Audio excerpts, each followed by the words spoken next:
En el frío del invierno londinense, el 28 de junio de 1491, los muros de piedra del Palacio de Greenwich retumbaron con los gritos del recién nacido. Enrique, segundo hijo del rey Enrique VII y la reina Isabel de York, vino al mundo envuelto en el delicado equilibrio de una nación marcada por décadas de guerra civil. No era aún el heredero del trono, pero ya estaba destinado a caminar entre los fantasmas de la historia. El reino de Inglaterra se encontraba en una lenta convalecencia.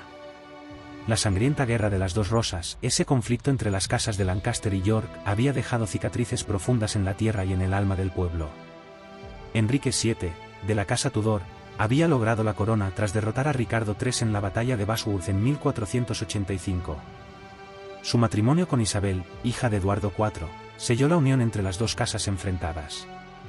Pero la paz era apenas una máscara que ocultaba heridas aún abiertas. El nuevo linaje reinante, los Tudor, debía afirmarse con firmeza, y sus hijos representaban no solo la continuidad, sino la legitimación misma del poder real. Enrique fue criado en un entorno palaciego donde las ceremonias eran frías y calculadas, pensadas para reforzar la imagen del nuevo orden. Su padre, un rey austero y desconfiado, se había consagrado a la consolidación del trono mediante el control férreo de la nobleza y la acumulación de riquezas. Desde pequeño, el niño Enrique respiró esa atmósfera de vigilancia, de silencios largos entre tapices, de poder ganado con sangre y conservado con temor. Aunque era el segundo hijo, su presencia era cuidadosamente cultivada. Recibía educación religiosa, retórica y música, rodeado de tutores eruditos que representaban lo mejor del humanismo renacentista. Aún no lo sabía, pero sería el primero de los reyes ingleses moldeado por ese nuevo mundo en gestación. Mientras tanto, en la corte, el futuro del trono parecía asegurado con Arturo, el primogénito. El joven príncipe había sido educado como heredero desde la cuna, y su prometido matrimonio con Catalina de Aragón, hija de los reyes católicos de España, sellaba una poderosa alianza internacional. Enrique, por tanto, se desarrolló en la sombra de su hermano, como pieza de respaldo en el tablero dinástico. Sin embargo, la historia rara vez sigue los planes del hombre. En 1502, la tragedia golpeó de forma inesperada. Arturo, recién casado, cayó enfermo en el castillo de Ludlow y murió con apenas 15 años. Fue un golpe sísmico para la dinastía Tudor. El heredero había desaparecido, y con él, la estabilidad cuidadosamente construida por Enrique VII. La mirada del reino, desconcertada, se volvió hacia el joven Enrique, que apenas había cumplido los 10 años. De pronto, el niño que había crecido a la sombra se convirtió en el nuevo centro del universo político de Inglaterra. El futuro de la corona, de la paz, e incluso de la recién nacida dinastía, descansaba ahora sobre sus hombros. Pero Enrique no era Arturo. No había sido preparado para gobernar, no había sido moldeado como un príncipe de estado. Su infancia, mucho más libre y culturalmente nutrida, había fomentado en él una personalidad carismática, impulsiva, brillante y profundamente apasionada. A diferencia de su padre y de su hermano, Enrique no sería un rey de la prudencia ni del cálculo. En su interior ardía la ambición de grandeza que solo siglos después se comprendería en toda su magnitud. En ese tiempo de transición, el joven Enrique fue apartado del mundo exterior. Su educación se intensificó bajo la supervisión de su abuela, la estricta Lady Margaret Beaufort, y de los religiosos más cercanos a la corte. El destino lo aguardaba, impaciente, al otro lado de la historia. La Inglaterra de finales del siglo XV era aún una nación medieval en muchas de sus estructuras, pero el Renacimiento comenzaba a filtrarse por los resquicios de la tradición. Las universidades bullían con ideas nuevas, los humanistas se instalaban como consejeros de reyes, y el arte italiano encontraba tímida acogida entre los nobles ingleses. Enrique crecería en esa bisagra del tiempo, con un pie en el mundo viejo y otro en las puertas del modernismo. El trono aguardaba. Las sombras de los York y de los Lancaster seguían susurrando en los pasillos del poder. Y el niño nacido en Greenwich se convertiría, más pronto de lo previsto, en la figura central de una de las transformaciones más profundas en la historia de Inglaterra, el reinado del hombre que dividiría a la cristiandad, ejecutaría a sus esposas, desafiaría al Papa y fundaría una nueva iglesia solo por deseo de un hijo varón. Pero eso aún no había ocurrido. Por ahora, Inglaterra solo tenía a un niño que aún jugaba con la espada de madera en los jardines del palacio, ignorante del mundo que lo esperaría con sed de tragedia y gloria. El joven Enrique, ahora heredero del trono tras la muerte de su hermano Arturo, fue trasladado al centro de un mundo que hasta entonces le había sido ajeno, el mundo del poder, la estrategia y la expectación. Los pasillos del palacio de Elcem, donde pasó gran parte de su niñez, comenzaron a ensancharse no solo con ecos de voces cortesanas, sino con las expectativas de una nación que buscaban en la continuidad del milagro Tudor. Enrique VII, su padre, no era un hombre dado a las emociones, y aunque lamentaba profundamente la pérdida de su primogénito, entendía que el tiempo para el luto era breve. El destino debía seguir su curso, y ahora todas las energías del reino debían canalizarse hacia el nuevo príncipe. El ambiente en el que creció Enrique era disciplinado, meticuloso, casi ceremonial.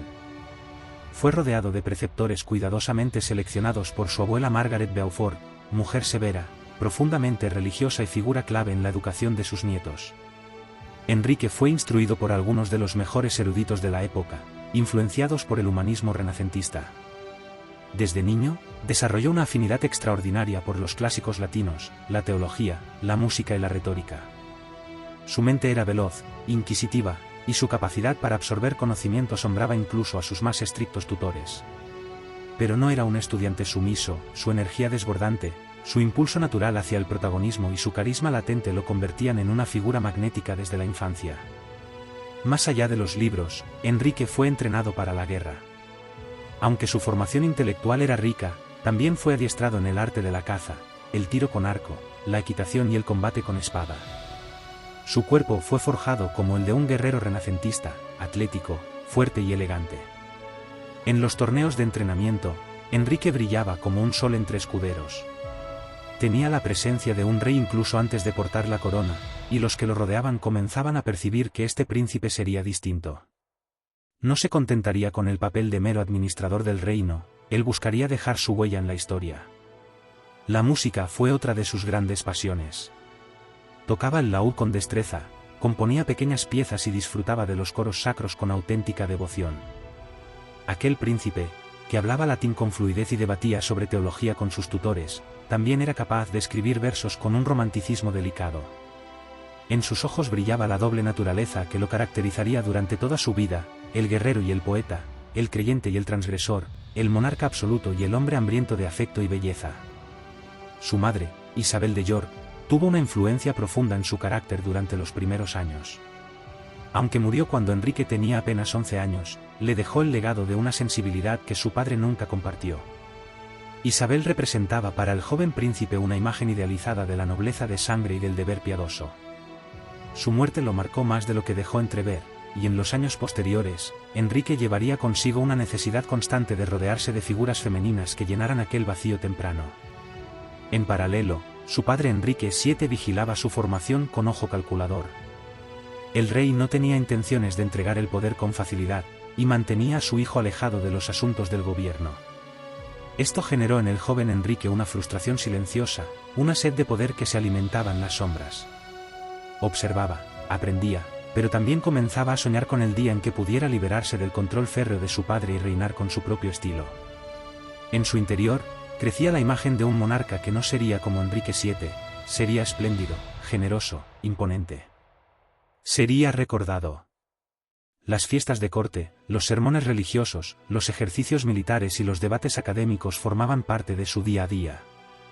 La vida palaciega era una coreografía constante, y Enrique aprendió desde joven a moverse con gracia dentro de ella. A diferencia de su hermano Arturo, cuya vida fue siempre limitada por el deber y la expectativa, Enrique disfrutaba de una cierta libertad antes de su ascenso como heredero. Esta combinación de instrucción rigurosa y margen de expresión personal formaría su carácter contradictorio, culto y brutal, piadoso y despótico. Cuando alcanzó la adolescencia, su figura ya era admirada por nobles y diplomáticos extranjeros. Un joven de casi 2 metros, de cabello rojizo brillante, complexión poderosa y modales refinados. Su presencia llenaba las salas, su risa rompía la solemnidad y su palabra comenzaba a ser temida. Aunque aún no era rey, ya comenzaba a comportarse como tal.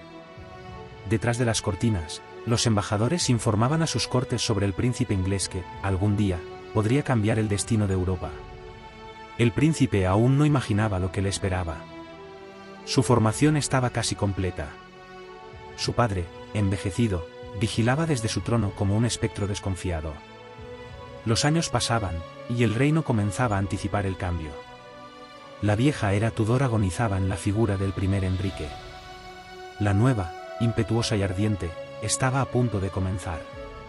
El 21 de abril de 1509, el aire en el palacio de Richmond se volvió denso como un presagio. Enrique VII, el viejo monarca que había restaurado la paz tras décadas de guerra civil, expiraba su último aliento rodeado por un silencio sepulcral. En las cámaras del castillo, la muerte se paseaba con paso lento y ceremonial, mientras los cortesanos se inclinaban, no solo ante el cadáver del rey, sino ante la certeza de una nueva era. A los 17 años, el joven Enrique, segundo hijo y heredero inesperado, se preparaba para ascender al trono de Inglaterra. La muerte de su padre no le arrancó lágrimas.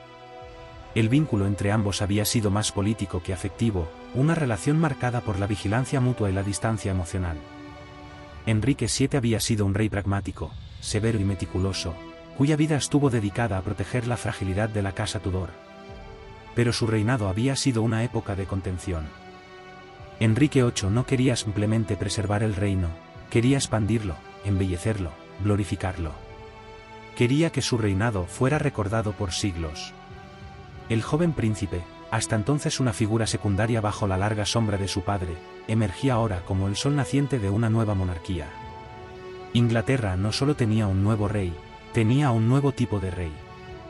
Fue coronado en Westminster el 24 de junio de 1509, apenas un mes después de la muerte de su padre. El acto fue más que una ceremonia religiosa, fue una exhibición de poder y juventud, una declaración de esplendor. El pueblo acudió en masa para ver al nuevo soberano, cuya presencia física, alto, musculoso, con cabello rojizo y una sonrisa resplandeciente, lo convertía en una figura casi mítica. La nobleza, hasta entonces reprimida por las estrictas políticas del viejo rey, veía en Enrique una oportunidad para recuperar su influencia. El clero, aún poderoso y anclado a Roma, lo bendecía como defensor de la fe. Y el pueblo, hambriento de alegría tras los años grises, lo adoraba como un símbolo de renovación. Una de sus primeras decisiones como rey fue confirmar su matrimonio con Catalina de Aragón, la viuda de su difunto hermano Arturo. Catalina, hija de los reyes católicos de España, representaba una alianza política de gran valor. El compromiso había estado en suspenso durante años, bajo la duda canónica de si era lícito que un hombre se casara con la esposa de su hermano. Sin embargo, el nuevo monarca no dudó. Había crecido cercano a Catalina, y aunque su atracción por ella fue inicialmente genuina, el matrimonio también respondía al deseo de legitimar su posición ante el Papa y las cortes extranjeras. La unión fue celebrada con entusiasmo, y la reina, culta, piadosa y querida por el pueblo, se convirtió en un pilar fundamental del nuevo reinado. En sus primeros meses como rey, Enrique mostró una energía desbordante. Se rodeó de jóvenes cortesanos, poetas, músicos y caballeros con los que compartía torneos, banquetes y discusiones teológicas. El ambiente en la corte cambió radicalmente. Donde antes había frialdad y cálculo, ahora había danza, música y fasto. Se restauraron los espectáculos públicos, las justas caballerescas, las celebraciones multitudinarias. Enrique deseaba que su reinado fuera glorioso no solo en los libros, sino en cada rincón del reino. Su presencia se convirtió en sinónimo de juventud, fuerza y esplendor. Sin embargo, bajo la superficie, el poder comenzaba a moldearse con otros materiales. Enrique confiaba ciegamente en su primer ministro, el cardenal Thomas Wolsey, un hombre ambicioso e inteligente que sabía cómo satisfacer el ego real mientras consolidaba su influencia política. Wolsey, astuto como un zorro y elegante como un príncipe eclesiástico, asumió el rol de ejecutor de la voluntad del rey, manejando los asuntos del Estado con una eficacia que permitía a Enrique disfrutar de sus pasiones sin sacrificar el control del gobierno. Juntos, tejieron una política exterior orientada a posicionar a Inglaterra como árbitro entre las grandes potencias europeas, Francia, el Sacro Imperio y España. Pero si algo obsesionaba ya a Enrique en estos primeros años de su reinado, era la cuestión de la sucesión. Catalina le había dado varios embarazos fallidos y un solo hijo sobreviviente, una niña, María. Aún no era motivo de escándalo, pero en el fondo del alma del rey comenzaba a germinar una inquietud. Enrique deseaba con desesperación un hijo varón. No por capricho, sino porque el trono inglés seguía siendo una estructura frágil, sin cimientos seguros. Temía que, al morir sin un heredero masculino, el reino volviera al caos de las guerras dinásticas. La semilla de la tragedia estaba plantada. Pero en estos primeros años, aún no brotaba. Enrique era joven, amado por su pueblo, respetado por sus pares, deseado por las mujeres y temido por sus enemigos. Era un monarca en plenitud, un dios viviente a los ojos de la corte. Y sin embargo, en algún rincón de su alma, el eco del destino ya comenzaba a hablarle. Lo que vendría después, las traiciones, los exilios, las ejecuciones, los amores rotos y las iglesias divididas, aún no era más que un murmullo lejano. Pero no tardaría en convertirse en grito. Porque Enrique VIII no había nacido para ser un rey entre muchos. Había nacido para transformar, destruir y rehacer el mundo a su imagen. El trono de Inglaterra había cambiado de rostro, y con él, todo el ritmo de la corte. En los primeros años del reinado de Enrique VIII, el reino vivió una transformación profunda y fascinante. Atrás quedaban los tiempos de austeridad y vigilancia del reinado anterior. Ahora, las puertas de palacio se abrían a la música, los colores, la danza y los torneos. Era una época de celebración, de esperanzas renovadas, donde el joven rey se mostraba ante su pueblo como un nuevo Arturo, un príncipe renacentista destinado a guiar a Inglaterra hacia la grandeza. Enrique, todavía en sus veintes, se convirtió en el símbolo vivo del poder viril y la magnificencia monárquica. Era alto, imponente, de mirada aguda y sonrisa irresistible. Participaba en justas con una destreza impresionante, cabalgaba como un guerrero medieval, y al mismo tiempo discutía de teología con eruditos y componía música con refinamiento. El pueblo lo adoraba. Los nobles lo temían con respeto. Las mujeres lo idealizaban. La nobleza extranjera lo observaba con una mezcla de envidia y admiración. Inglaterra, por primera vez en décadas, se sentía orgullosa de su rey. En estos primeros años, Enrique demostró una voluntad inquebrantable de afirmarse como figura central del tablero político europeo. Bajo la dirección diplomática del cardenal Wolsey, Inglaterra inició una serie de maniobras estratégicas para insertarse como mediadora entre Francia y el Sacro Imperio. Las alianzas se tejían y destejían con ritmo febril, tratados, banquetes, reuniones secretas, cartas cifradas. Wolsey trabajaba sin descanso, y el joven monarca, desde la cumbre de su esplendor, intervenía solo cuando era necesario para inclinar la balanza con su carisma. La guerra, sin embargo, no tardó en llamar a la puerta. En 1513, Enrique emprendió una campaña militar contra Francia, decidido a reafirmar los antiguos derechos de la corona inglesa sobre tierras continentales. El joven rey cruzó el canal con un ejército y se enfrentó al enemigo en la batalla de Guinegate, conocida como la Batalla de los Espolones. Aunque la victoria fue modesta en lo estratégico, Enrique la celebró como un triunfo rotundo. Su retrato montado a caballo, vestido de armadura y rodeado por estandartes, comenzó a circular como ícono de su poderío. El rey había probado la sangre de la guerra, y le gustó su sabor. Ese mismo año, mientras Enrique guerreaba en Francia, su reina Catalina de Aragón, embarazada y gobernando como regente en su ausencia, enfrentó una amenaza escocesa. El rey Jacobo IV de Escocia cruzó la frontera, y en la batalla de Flodden, los ingleses, comandados por Thomas Howard, conde de Surrey, derrotaron al invasor. Jacobo murió en el campo de batalla, y Catalina envió a su esposo un trofeo simbólico, el abrigo manchado de sangre del rey escocés. Para Enrique, fue un doble triunfo. No solo había vencido en Francia, sino que su reino había prevalecido en su ausencia. Inglaterra parecía invencible. A pesar de estos éxitos, la política europea era inestable. Las alianzas duraban lo que una copa de vino, y Enrique comprendía que debía jugar con astucia. En 1520, tuvo lugar uno de los episodios más lujosos y simbólicos de su reinado, el Campo del Paño de Oro, un encuentro diplomático con el rey Francisco I de Francia en las campiñas de Calais. Los dos monarcas competían no solo por poder, sino por esplendor.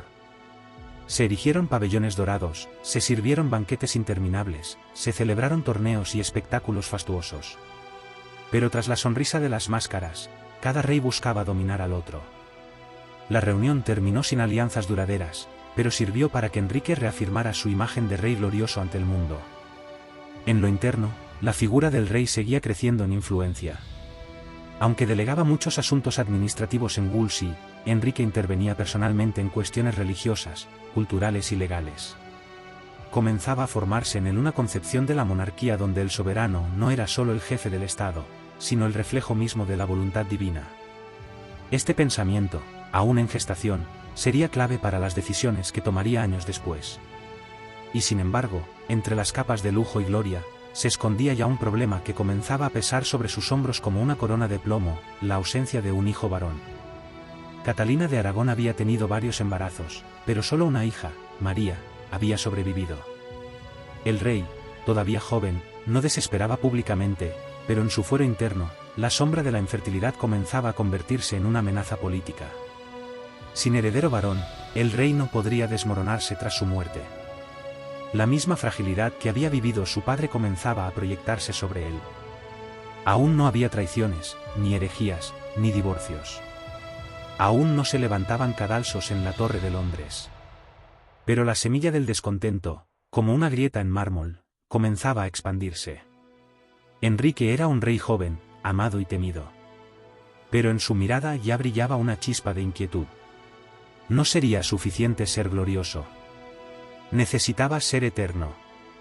Y la eternidad, pensaba, solo la asegura la sangre de un hijo que continúe su dinastía. En el corazón del esplendor palaciego, donde los tapices bordados representaban triunfos míticos y las paredes resonaban con música y banquetes, comenzaba a formarse un vacío.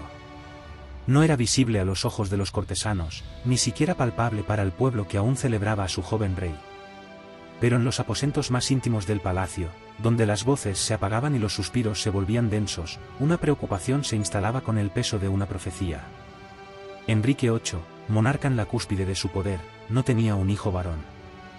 Catalina de Aragón, su reina, había cumplido con todos los deberes de una consorte regia, piadosa, digna, inteligente, protectora del pueblo y firme defensora del linaje.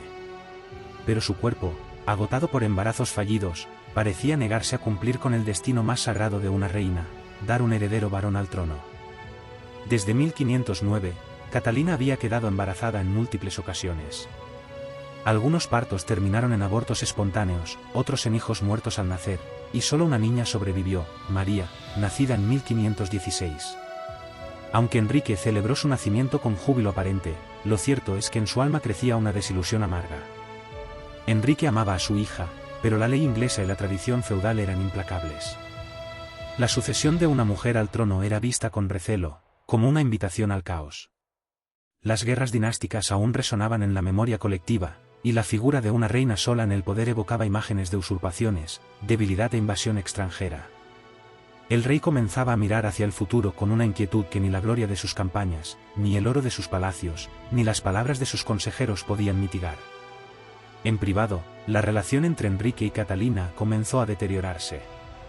El afecto de la juventud, que alguna vez los unió, se marchitaba con cada embarazo perdido. El rey, cada vez más consciente de su posición histórica, comenzaba a convencerse de que su falta de heredero no era fruto del azar ni del destino, sino de un pecado original: haberse casado con la viuda de su hermano. El libro del Levítico resonaba con fuerza en su conciencia: si un hombre toma la mujer de su hermano, es una cosa impura, quedarán sin hijos. Esta frase, interpretada a conveniencia, se convirtió en una obsesión.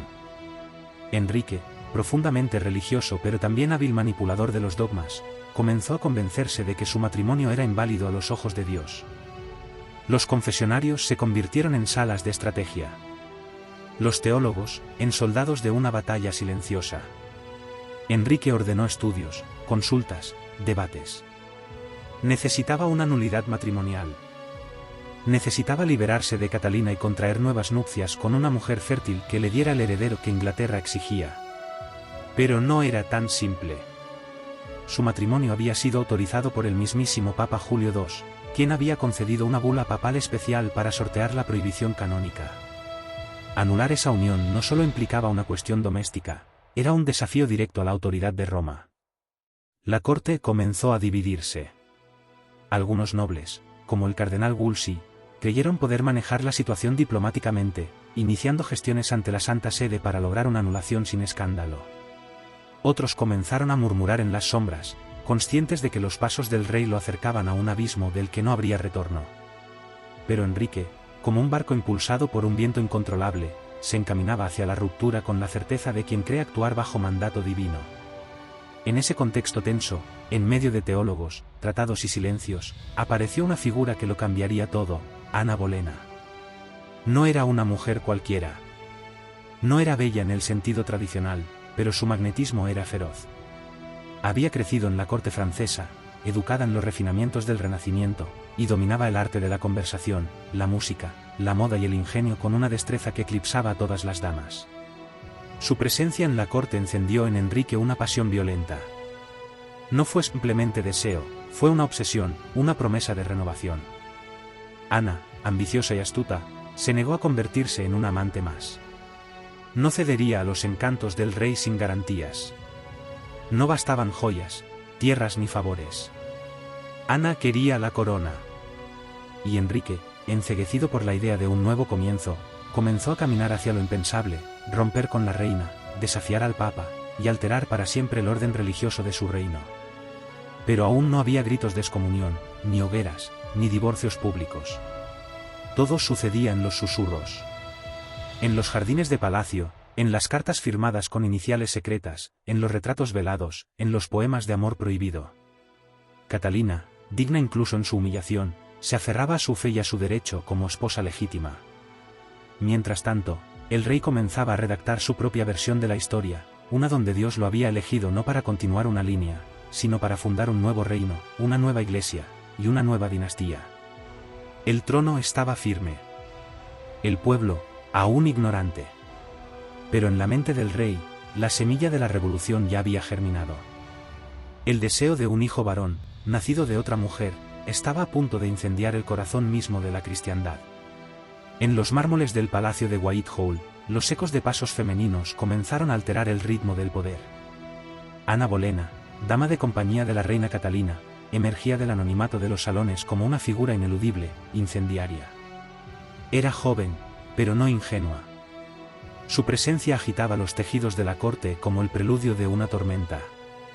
Sus vestidos oscuros contrastaban con el oro de la nobleza, sus palabras tenían filo, y su mirada, profunda y desafiante, parecía conocer los secretos del rey incluso antes de que él mismo los confesara. Enrique, ya atrapado en la desesperación sucesoria, cayó en la red que Ana había tejido con inteligencia, encanto y, sobre todo, determinación. No era como las demás. No buscaba ser amante ni flor de un capricho. Ana exigía el trono. No solo su amor, sino su nombre. Y Enrique, desgarrado entre el deber, la religión y el deseo, comenzó a construir un camino de fuego para alcanzarla. Un camino que lo enfrentaría no solo con Roma, sino con siglos de tradición, con sus propios súbditos, y con el orden mismo del mundo. El proceso fue lento, cuidadosamente ejecutado por capas. Enrique apeló a los estudiosos, a los teólogos que comenzaban a interpretar la Biblia sin el lente de Roma. Argumentó que su matrimonio con Catalina era inválido desde el inicio, por haber sido esposa de su hermano. Insistía en que vivía en pecado, en que su esterilidad era el castigo de Dios. Pero el Papa, presionado por Carlos V, sobrino de Catalina y emperador del Sacro Imperio, se negó a conceder la anulación. La diplomacia se volvió pantano. El cardenal Wolsey, antaño todopoderoso, fracasó en sus intentos de mediar entre el deseo del rey y la intransigencia de Roma. Su caída fue fulminante. Fue despojado de todos sus cargos, arrestado y humillado. Moriría poco después, antes de enfrentar un juicio que habría terminado en ejecución. El vacío de poder fue ocupado por nuevos hombres, más obedientes a la voluntad del rey. Thomas Cromwell, abogado de mirada acerada y mente reformista, se convirtió en la pieza clave del nuevo plan. Si Roma no concedía la nulidad, Inglaterra simplemente dejaría de obedecer a Roma. La solución no era convencer al Papa, sino desplazarlo. Enrique, convencido de que su autoridad provenía directamente de Dios, decidió separar su reino del dominio espiritual del pontífice. El Parlamento, controlado por los aliados del rey, fue transformando poco a poco el marco legal de la nación. En una serie de decretos implacables, se quebró la unión de siglos entre Inglaterra y la Iglesia Católica. En 1533, sin el permiso de Roma y bajo el auspicio del nuevo arzobispo de Canterbury, Thomas Cranmer, Enrique se casó en secreto con Ana Bolena. El acto fue consumado lejos de las multitudes, pero su eco se sintió en toda Europa como un rugido herético. La reina Catalina fue repudiada, desterrada a un castillo frío, donde viviría sus últimos años con dignidad y sufrimiento. La princesa María fue declarada ilegítima. Ana fue coronada con toda la pompa reservada a una reina consorte, aunque la nobleza, dividida y temerosa, apenas disimulaba su disgusto. El pueblo, profundamente católico aún, murmuraba con recelo. En las calles, los sermones se entremezclaban con rumores de castigo divino. Pero Enrique, convencido de su misión histórica, avanzaba sin mirar atrás. Fundó la Iglesia de Inglaterra, con él mismo como su cabeza suprema. Los monasterios fueron suprimidos, sus riquezas confiscadas, sus muros derribados o transformados en fortalezas del nuevo orden. Los monjes que se resistieron fueron colgados, torturados o ejecutados por traición. La fe, hasta entonces pilar del reino, se convirtió en arma del Estado. Y la figura del rey, en voz de Dios sobre la tierra. Ana, por su parte, se convirtió en una reina polémica, adorada por algunos por su inteligencia y refinamiento, odiada por otros por su ambición y arrogancia. Su reinado comenzó con promesas, una corte más culta, un rey renovado, un reino floreciente. Pero la sombra del heredero seguía sobre ellos como una maldición no conjurada. En 1533, dio a luz a una hija, Isabel. Enrique, aunque decepcionado, mostró esperanza. Aún era joven. Aún podían tener más hijos. Pero Ana, igual que Catalina, comenzó a sufrir pérdidas. Abortos, rumores de infidelidad, enemistades en la corte. Su posición, tan difícilmente conquistada, se volvió frágil. La pasión del rey se enfriaba. La impaciencia volvía. Enrique, que había dividido un reino para hacerla reina, comenzaba a contemplar nuevamente la idea del reemplazo. El amor que incendió iglesias ahora comenzaba a enfriarse como ceniza bajo la lluvia. Pero eso aún estaba por venir. Por ahora, Enrique VIII había consumado el acto más temerario de su tiempo, enfrentarse al Papa, fundar una nueva iglesia y casarse con la mujer que amaba, desafiando a todo un continente en nombre de un hijo por nacer. La sangre aún no había llegado al cadalso. Pero los verdugos ya esperaban entre bastidores. El trono que Ana Bolena había alcanzado con seducción, inteligencia y desafío, pronto se convirtió en un altar de sacrificio. En apenas 3 años, pasó de ser el objeto de la pasión más peligrosa de Inglaterra a prisionera en su propio palacio. Las mismas paredes que celebraron su coronación, los tapices bordados con sus iniciales entrelazadas con las del rey, se convirtieron en testigos mudos de su caída. Porque en la corte de Enrique VIII, el amor era efímero y la corona, un arma de doble filo. Tras su matrimonio con Ana en 1533, el reino había sido empujado al abismo del cisma religioso. Iglesias destruidas, monasterios saqueados, herejes quemados y sacerdotes obligados a arrodillarse ante el nuevo orden. Ana fue proclamada reina, y en los salones del poder, la nobleza se dividía entre los que la reverenciaban y los que la odiaban con devoción. Su carisma, tan magnético como abrasador, no toleraba la neutralidad. Donde Catalina había sido resignación, Ana era provocación. Donde la primera había sido paciencia, la segunda era tempestad. Pero su verdadero enemigo no fue el pueblo, ni siquiera el clero. Fue el tiempo. El mismo tiempo que la había colocado como estrella ascendente, ahora giraba con crueldad. Su deber como reina consorte era claro, debía dar un heredero varón. Y fracasó. En 1533 dio a luz a una niña, Isabel, cuya grandeza aún estaba por nacer. Luego, vinieron los abortos. Uno tras otro, dolorosos, sangrientos, silenciosos. Cada pérdida no era solo un drama personal, sino una herida pública en el prestigio del rey. Enrique, cada vez más irascible, veía en esos fracasos no solo la mano del destino, sino la confirmación de que había cometido un error. En la corte, los enemigos de Ana comenzaron a tejer su telaraña. Su tío, el duque de Norfolk, hombres como Thomas Cromwell, que alguna vez la habían apoyado, comenzaron a ver en su ruina una oportunidad. Ana, acorralada, recurría al sarcasmo, a los gestos provocadores, a la lucha abierta. Su orgullo se volvió su armadura, pero también su condena. Ya no despertaba en Enrique deseo, sino fatiga. Y en su lugar apareció una nueva figura, Juana Seymour, dama de compañía de la reina, discreta, silenciosa, obediente. Todo lo que Ana no era. Cromwell, hábil en leer el viento del poder, entendió que la caída de Ana era no solo deseada, sino necesaria.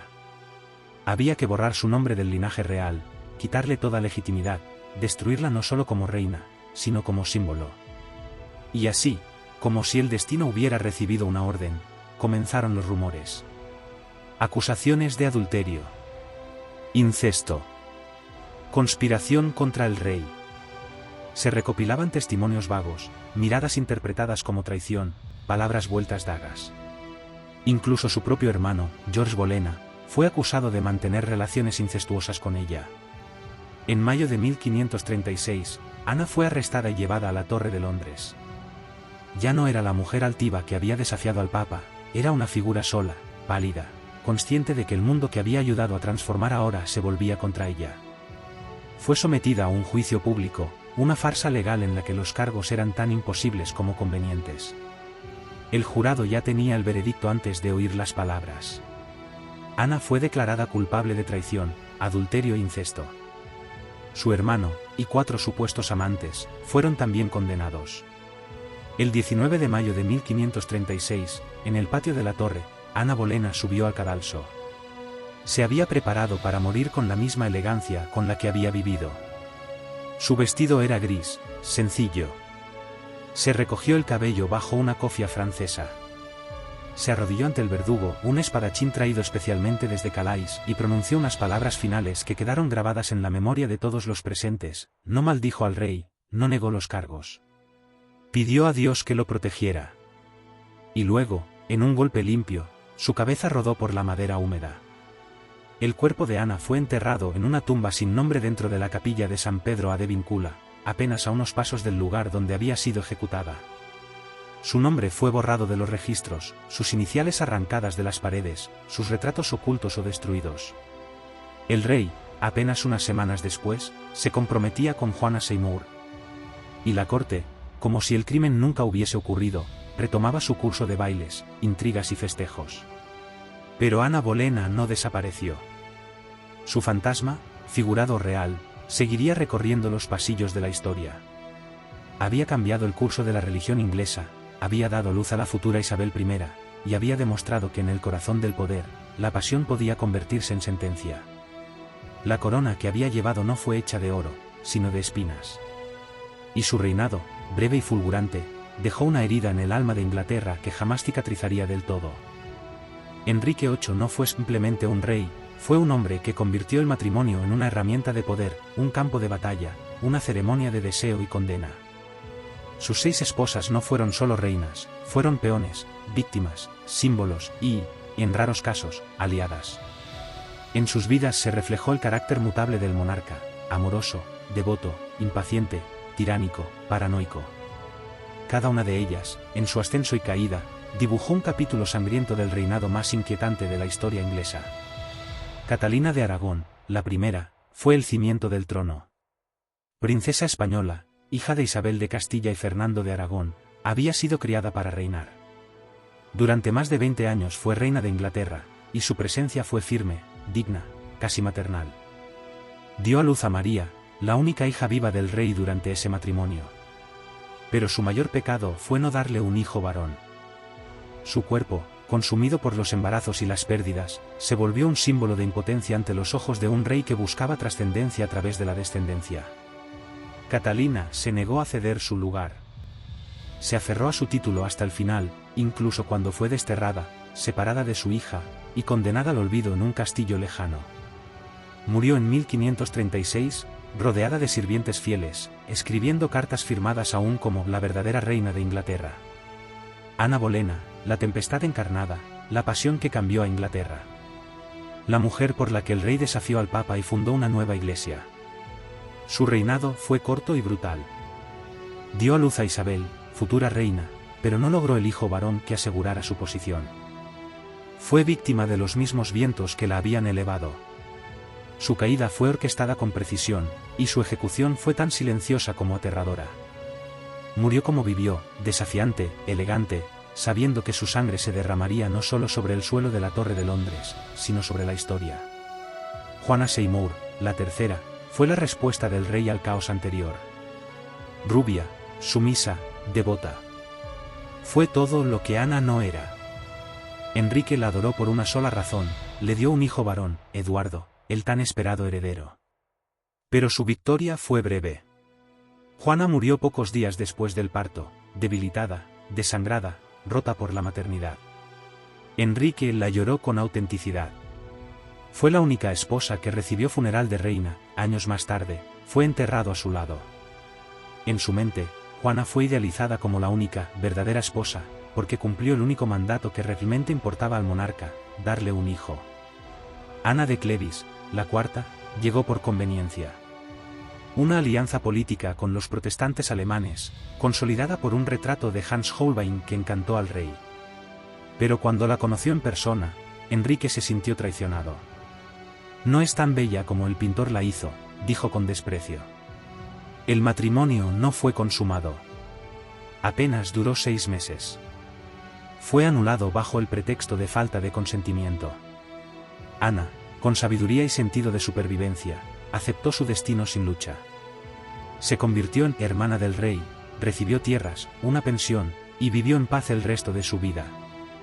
Fue la única que sobrevivió a Enrique sin haber sido repudiada ni ejecutada. Catalina Howard, la quinta, era sangre joven, belleza sin madurez, pasión sin juicio. Prima de Ana Bolena, fue casada con el rey cuando él ya era un hombre pesado, enfermo y desconfiado. Catalina, apenas una adolescente, se convirtió en su alegría tardía. Pero cometió el error de buscar amor fuera del lecho real. Mantuvo encuentros con un joven cortesano, y cuando se descubrió la traición, el rey enloqueció de rabia. El juicio fue fulminante. Catalina fue decapitada en 1542. Antes de morir, pidió una última petición, que el verdugo la entrenara en cómo colocar la cabeza. Sus palabras finales, susurradas ante el cadalso, fueron para el hombre al que alguna vez llamó esposo. Catalina Parr, la sexta y última, fue la viuda sabia. Intelectual, religiosa, culta. Más enfermera que amante. Enrique, ya viejo, obeso y enfermo, necesitaba compañía más que pasión. Catalina lo cuidó con paciencia, y con inteligencia supo evitar los enredos de la corte. Tenía inclinaciones reformistas, pero las guardó bajo llave mientras duró el reinado. Logró sobrevivir, algo que ninguna de sus predecesoras había conseguido. Tras la muerte del rey en 1547, Catalina se volvió a casar, y murió un año después, sin estridencias, sin corona, pero con la extraña tranquilidad de haber escapado al destino común de las esposas de Enrique VIII. 6 mujeres. 2 ejecutadas. 2 divorciadas. 1 muerta en parto. 1 sobreviviente. En su paso por sus vidas, Enrique no solo tejió una historia de amor y sangre, sino que usó sus cuerpos como mapas del poder.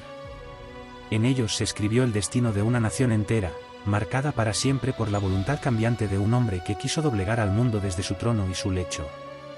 El trono ya no era solo un símbolo de poder temporal. Desde que Enrique VIII se proclamó cabeza suprema de la Iglesia de Inglaterra, la corona se había convertido en un púlpito, en un altar, en una espada consagrada. El acto de quebrar con Roma no fue un simple capricho de amor. Fue un movimiento tectónico que transformó la fe, el orden social, la política y el alma misma del reino. En pocos años, la reforma en Inglaterra dejó de ser una cuestión de pasiones privadas para convertirse en un terremoto nacional, una purga de lo sagrado, una refundación del mundo. El centro de esa revolución fue un único hombre, el rey. Mientras en Alemania Martín Lutero lanzaba sus tesis, y en Suiza Zwinglio encendía las llamas del protestantismo, Enrique no pretendía imitar a los reformadores. Él no quería abolir los dogmas ni desmantelar la tradición. No al principio. Lo que buscaba era el control absoluto, no someter su conciencia ni sus decisiones a Roma, no compartir su poder con ningún pontífice, ni permitir que los asuntos del alma fueran dirigidos por manos extranjeras. Y para ello, no dudó en destruir todo aquello que había constituido el corazón espiritual de Inglaterra durante más de 1000 años. Los monasterios fueron los primeros en caer. Bajo la dirección de Thomas Cromwell, enviado como inquisidor del nuevo orden, se inspeccionaron abadías, prioratos y conventos. Se redactaron informes, muchos de ellos falsos o manipulados, que hablaban de corrupción, lujuria, idolatría. Fue la excusa necesaria. Enrique ordenó la disolución de todos los monasterios. Los muros sagrados fueron profanados, las imágenes religiosas destruidas, los cálices fundidos, las bibliotecas quemadas. Sus tierras, vastas y fértiles, fueron repartidas entre nobles fieles al nuevo régimen. El saqueo fue masivo, Lo espiritual fue convertido en botín. Los monjes y monjas fueron expulsados, dispersos, forzados a secularizarse. Algunos resistieron. Otros murieron. Un puñado logró huir. Pero el silencio de los claustros se convirtió en ruina, y los himnos gregorianos dieron paso al polvo y al olvido. El oro de los altares ahora decoraba las salas de los aristócratas que se arrodillaban ante un nuevo dios, el rey de Inglaterra. El pueblo, profundamente católico aún en su mayoría, observó con horror la transformación. Las procesiones desaparecieron. Las reliquias fueron ridiculizadas. Las campanas, fundidas. Muchos campesinos, sobre todo en el norte, se alzaron en protestas espontáneas, como la Peregrinación de Gracia en 1536, un levantamiento masivo que pedía la restauración de los monasterios y la vuelta a la antigua fe. Enrique, implacable, aplastó la rebelión con crueldad. Los líderes fueron ejecutados. Los pueblos, castigados. El mensaje fue claro: Dios ya no hablaba desde Roma, sino desde Londres, y su voz tenía forma de decreto real. Al mismo tiempo, se impulsaba una nueva teología. El libro que durante siglos había sido exclusivo del clero ahora era traducido al inglés. La Biblia, en lengua del pueblo, comenzó a circular en iglesias controladas por el Estado. Se predicaba una religión más íntima, más moral, menos ritual. El arte sacro fue sustituido por austeridad. Las misas, despojadas de latín, se convirtieron en sermones. El clero debía ahora jurar lealtad al rey, no al papa. Quien se negara, moriría. Algunos de los más célebres mártires de esta época fueron hombres de Dios que se negaron a ceder. Thomas More, ex canciller del rey, fue ejecutado en 1535 por negarse a reconocer la supremacía real sobre la Iglesia. Subió al cadalso con la cabeza erguida, afirmando que moría como siervo leal del rey, pero primero de Dios. Su muerte fue solo una entre muchas. La fe, convertida en política, exigía sangre. Pero la reforma no fue solo represión. También permitió el ascenso de una nueva clase intelectual y religiosa. Los reformistas, protegidos por el poder real, comenzaron a escribir tratados, imprimir Biblias, redactar nuevas liturgias. Se discutía el libre albedrío, la gracia, la autoridad espiritual. Por primera vez, los laicos podían participar activamente del debate teológico. Se sembró la semilla de un nuevo cristianismo, inglés en lengua, pensamiento y obediencia. Enrique, sin embargo, no fue un protestante en sentido estricto. A diferencia de Lutero o Calvino, no renegó de todos los sacramentos. Mantuvo muchas doctrinas católicas, condenó el celibato sacerdotal pero conservó la estructura episcopal. Era un reformador por necesidad, no por convicción ideológica. Para él, la Iglesia era un instrumento del Estado, una extensión de su voluntad. Lo que comenzó como una solución para su matrimonio se convirtió en una redefinición de lo divino. Al final de su vida, el reino de Inglaterra era irreconocible. La vieja fe había sido arrancada de raíz, los santos borrados, el papa maldecido, el clero transformado. Pero en el fondo, todo giraba en torno a un solo hombre. La reforma no fue colectiva. Fue personal. Enrique VIII había sustituido a Dios como autoridad última. Y en ese acto, había dado forma a una nueva Inglaterra, más rica, más violenta, más temerosa, y para siempre dividida entre la cruz del pasado y la espada del poder. El rey que había comenzado su reinado como símbolo de juventud y promesa se había convertido, con el paso de los años, en una figura temida, desconfiada y casi monstruosa. Enrique VIII, una vez el príncipe atlético que deslumbraba en los torneos, era ahora un hombre envejecido antes de tiempo, consumido por enfermedades, rodeado de aduladores y espectros. La sonrisa que un día cautivó a Europa se había torcido en una mueca de sospecha perpetua. El trono se había endurecido bajo su peso. Y su alma, antaño entregada al arte, a la fe y al amor, se deslizaba hacia el abismo de la paranoia. Los años de gloria habían dejado cicatrices. Una herida en la pierna sufrida durante un torneo en 1536 jamás cicatrizó del todo. Se infectó, se pudrió, y se convirtió en una úlcera supurante que lo obligaba a caminar con dificultad, lo hacía sufrir constantes fiebres, y lo llenaba de furia y vergüenza. Su cuerpo se deformó, ganó peso desmedidamente, se volvió irritable, inflamado, sedentario. El rey que una vez cabalgó con elegancia, ahora apenas podía subir escaleras. La enfermedad física alimentaba la herida interna, el miedo constante de ser traicionado, de ser derrocado, de ser envenenado. Nadie era confiable. Nadie era inocente. La corte se convirtió en una jungla de silencios. Los rostros se medían con cuidado. Una palabra mal dicha podía significar el fin. El poder de Enrique era absoluto, y sus decisiones eran rápidas, irrevocables, sangrientas. La Torre de Londres, antaño prisión esporádica, se convirtió en estación habitual para los condenados. Nobles, clérigos, ministros, esposas, amigos de infancia, todos eran prescindibles. Cualquier susurro de traición era suficiente para una sentencia de muerte. El Estado era una maquinaria de vigilancia y miedo. Las ejecuciones eran públicas, ceremoniales, y cada cabeza que caía reforzaba el mito del monarca que no perdonaba. Thomas Cromwell, arquitecto de la Reforma, fue una de las víctimas más notables de esta etapa. Tras años de lealtad incondicional, cayó en desgracia cuando organizó el matrimonio del rey con Ana de Clevis, una unión que Enrique consideró humillante y ofensiva. Sin importar sus logros anteriores, Cromwell fue arrestado, acusado de traición y herejía, y ejecutado en 1540. Su cabeza rodó bajo la misma hoja que él había afilado para tantos otros. La rueda de la fortuna giraba con violencia en la corte Tudor, y nadie estaba a salvo.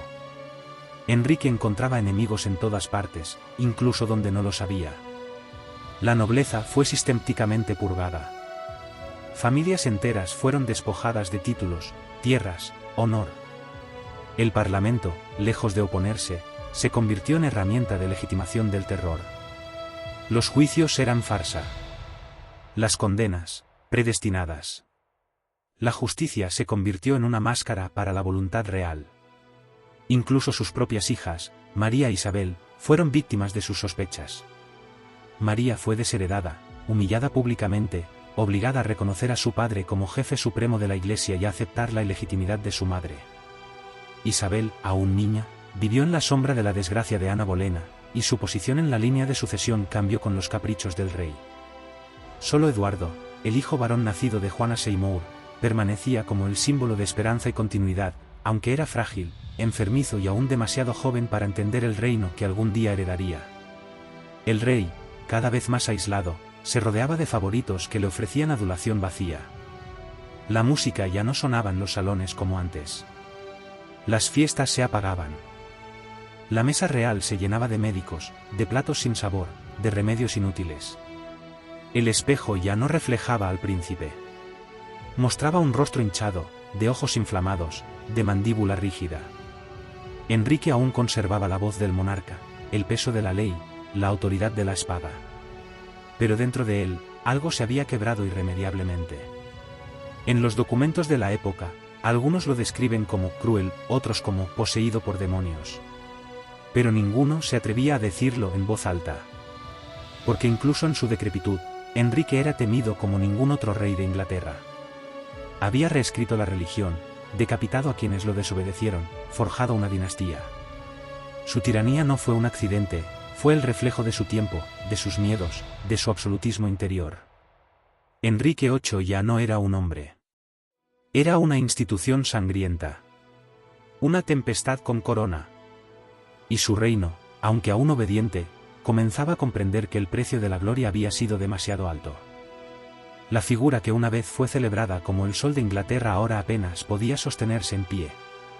En los salones del Palacio de Whitehall, donde en otros tiempos resonaban las melodías del laúd y el eco de los torneos, solo quedaba el murmullo de los médicos, el roce de los vendajes sobre una pierna pútrida y el lento crepitar del fuego que no lograba calentar un cuerpo consumido por la enfermedad. Enrique VIII, rey absoluto, reformador, esposo de 6 mujeres y ejecutor de decenas de traidores, se acercaba a su fin. Su obesidad era extrema. Su cintura medía más de 140 centímetros. Pesaba más de 160 kilos. La herida en su pierna, gangrenada, exhalaba un hedor insoportable. El rey, que una vez danzó con Catalina de Aragón bajo los cielos de Greenwich, era ahora transportado en plataformas especiales, pues no podía caminar sin ayuda. Su cuerpo era una cárcel, y en ella también estaba encerrado su espíritu. Su mente, sin embargo, permanecía lúcida. Demasiado lúcida. Recordaba. Pensaba.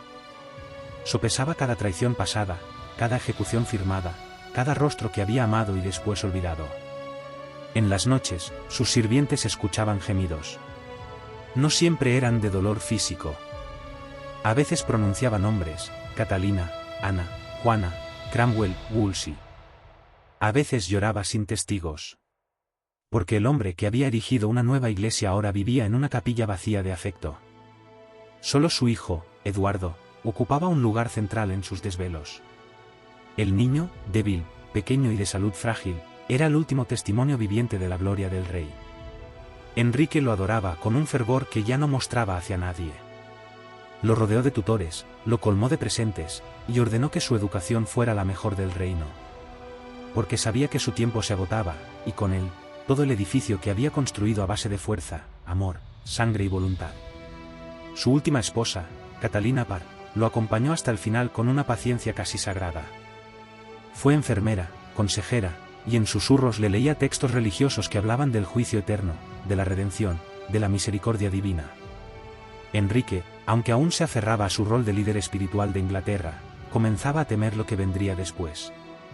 Había dictado la fe de un reino, pero no podía dictarle nada a su propia alma. En 1546, apenas un año antes de su muerte, ordenó una última oleada de represión religiosa. Quiso asegurarse de que su iglesia, aquella que había creado a su imagen, no se desviara ni hacia Roma ni hacia el luteranismo más radical. Se ejecutaron reformistas y católicos por igual. La espada seguía afilada, incluso en manos temblorosas. Y sin embargo, sus ojos miraban cada vez más hacia el pasado. Pasaba horas revisando documentos antiguos, cartas, tratados, testamentos. Se obsesionaba con los detalles de su herencia, con el protocolo de su entierro, con el orden en que sus hijos lo sucederían. El mismo hombre que había desafiado al mundo ahora tenía miedo del olvido. En enero de 1547, el rey dejó de alimentarse. Apenas hablaba. Su cuerpo se hinchaba, su aliento era fétido, sus noches un desfile de pesadillas. El 27 de enero, los médicos reconocieron que el fin era inminente. La noticia no fue comunicada de inmediato. El protocolo exigía silencio hasta que todo estuviera preparado. Durante horas, el cadáver de un rey que aún respiraba yacía sobre sábanas empapadas de sudor y sangre, rodeado de sirvientes que no se atrevían a llorar. Finalmente, en la madrugada del 28 de enero de 1547, Enrique VIII exhaló su último aliento. Tenía 55 años. Murió en el mismo palacio donde años atrás había bailado, amado, conspirado y dictado leyes. Su rostro, al morir, fue cubierto sin ceremonia. Su cuerpo, tan pesado que requirió varios hombres para moverlo, fue encerrado en un ataúd reforzado. Sería enterrado en la capilla de San Jorge, en el castillo de Windsor, junto a la única esposa que le dio un hijo, Juana Seymour. Su muerte no fue el fin de su reinado. Fue su comienzo eterno. Porque el eco de Enrique no desapareció. Se quedó en los himnos de la nueva iglesia, en los libros prohibidos, en las tumbas sin nombre de los condenados, en los retratos que aún lo muestran como rey, tirano, mártir y monstruo. En sus últimos días, no pidió perdón. No se retractó. Murió como vivió, con el cetro en la mano y la conciencia en llamas. El 28 de enero de 1547, el corazón más temido de Inglaterra dejó de latir. En una cámara cerrada del palacio de Whitehall, rodeado de criados silenciosos, Enrique VIII murió envuelto en sudor, sangre, y un silencio más poderoso que cualquier himno. Nadie gritó. Nadie se atrevió a anunciarlo de inmediato. La muerte de un rey no era un hecho, era un ritual, un acto político que requería cuidado, cálculo y ceremonia. El cadáver del monarca más poderoso de la era Tudor yacía hinchado, pútrido y vencido, pero su sombra seguía presente en cada rincón del reino. Durante 2 días, se mantuvo en secreto la noticia. Los consejeros y miembros del consejo privado se reunieron en salas cerradas. Las puertas del poder crujieron bajo el peso del vacío. Enrique había dejado instrucciones claras, su hijo, Eduardo, debía sucederlo. Tenía apenas 9 años. Un niño delgado, de rostro pálido y mirada grave. Un príncipe educado con esmero, pero aún sin la fuerza para sostener la corona que ahora flotaba, invisible, sobre su cabeza. El funeral fue preparado con lentitud y reverencia. El ataúd de Enrique fue sellado con plomo, decorado con inscripciones solemnes, y colocado en una procesión que recorrió el país desde Whitehall hasta Windsor. Se hicieron paradas en catedrales, donde los sacerdotes, ahora anglicanos por decreto real, entonaban plegarias por el alma de un hombre que había cambiado para siempre el rostro de su fe. Las campanas repicaron, pero no con júbilo, lo hicieron con una cadencia amarga, como si el mismo reino lamentara no saber cómo recordar a quien lo había dominado por casi 4 décadas. La procesión avanzaba lenta, con capas negras, con estandartes caídos, con nobles cabizbajos. El pueblo observaba con mezcla de respeto y temor. Algunos lloraban. Otros se persignaban con discreción, recordando aún la fe católica que durante siglos los había cobijado. Todos sabían que algo grande había terminado. Y aún más, que algo incierto estaba por comenzar. Finalmente, el féretro llegó a la capilla de San Jorge, en el castillo de Windsor. Allí fue enterrado junto a Juana Seymour, la única de sus esposas que le dio el hijo que tanto había deseado. No hubo monumento fastuoso, ni estatuas de mármol. Enrique había ordenado una tumba sencilla.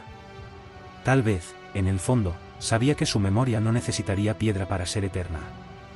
El testamento del rey fue leído con solemnidad, establecía un consejo de regencia que gobernaría en nombre de Eduardo Villa hasta que alcanzara la mayoría de edad. Pero la corona, sin la figura imponente de su dueño, comenzaba a tambalear.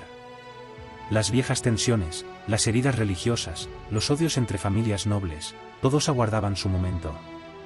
Enrique había sostenido el reino con puño de hierro, pero con su muerte, Inglaterra quedaba expuesta al juego de fuerzas que él mismo había desatado. Las reacciones en Europa fueron dispares. En Roma, se celebró discretamente su muerte como la del gran hereje. En España, la corte de Carlos V observaba con atención el ascenso de un niño rey. En Francia, se especulaba sobre nuevas alianzas y viejas deudas. En Escocia, se agitaban las fronteras. Y en Alemania, los reformistas protestantes lo miraban como un aliado a medias, como un símbolo contradictorio de tiranía e independencia. Pero en Inglaterra, su imagen se dividía. Para algunos, Enrique era el monarca glorioso que había devuelto el orgullo a la nación, que se enfrentó al Papa y fundó una iglesia propia. Para otros, era un déspota, un asesino de esposas, un perseguidor de conciencias. Su figura se elevaba por encima de todos los reyes que lo precedieron y lo siguieron. Porque Enrique no fue simplemente un gobernante. Fue una fuerza. Un reinado que incendió la tierra, partió la historia en dos, y dejó tras de sí un sendero de grandeza y destrucción. El cuerpo del rey descansaba, al fin. Pero su legado apenas comenzaba a desplegar sus alas. Isabel, María, Eduardo, cada uno de sus hijos llevaría sobre sus espaldas el peso de su sombra. Y el reino, moldeado por sus decisiones, se convertiría en escenario de luchas que harían temblar los cimientos de Europa. La muerte había llegado. Pero Enrique VIII no había terminado de reinar. Porque su voz, su ley, su furia, seguirían resonando durante siglos. En las iglesias, en los libros, en las pesadillas y los sueños de una nación que jamás volvería a ser la misma. Enrique VIII no fue un rey común. Fue una fuerza que redibujó el mapa espiritual, político y emocional de Inglaterra. Su figura, contradictoria e inmensa, esculpió una era entera con las manos de la pasión, el miedo y la voluntad. Donde otros gobernaban para mantener el orden, él lo hizo para reescribirlo. Donde otros defendían la fe, él la moldeó a su imagen. Y donde otros amaban, él devoraba. Dejó a su paso una nueva iglesia, un país dividido, 6 esposas marcadas por el destino, y 3 hijos que cargarían su herencia como una cruz ardiente. Su cuerpo se descompuso bajo la piedra, pero su historia nunca dejó de moverse. En los templos que fundó, en los libros que mandó destruir, en los retratos que ordenó pintar. En cada ejecución firmada con su mano temblorosa. En cada mirada que alzó hacia él con amor, temor o traición. Enrique no buscó ser justo. Buscó ser eterno. Y de algún modo, lo consiguió.